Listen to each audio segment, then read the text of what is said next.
ردا على الأكاذيب التي أقدم الرئيس الأمريكي جو بايدن على ترويجها والتصريح بها أمام العالم أجمع بشأن قيام رجال المقاومة الإسلامية حماس بذبح الأطفال وإحراقهم،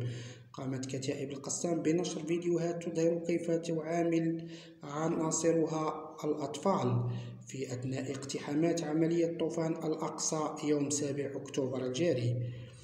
جدير بالذكر أن البيت الأبيض كان قد سارع لتدارك فضيحة الرئيس الأمريكي، زاعما بأن جو بايدن اعتمد على أقوال المسؤولين الصهاينة، ومؤكدا بأن بايدن وإدارته لم يطلعوا على أي صور أو مقاطع فيديو تثبت هذه المزاعم.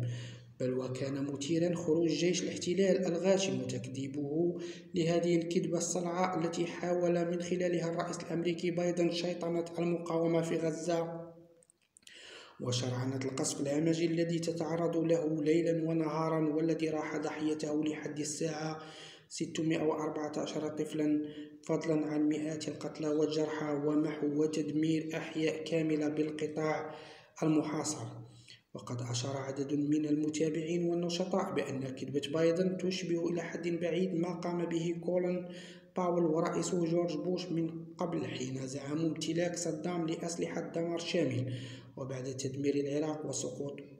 ألوف من الشهداء والجرحى، إذ بالعالم أجمع يستفق على حقيقة صادمة، وهي أن امتلاك العراق لتلك الأسلحة لم يكن سوى مجرد كذبة لا أساس لها من الصحة.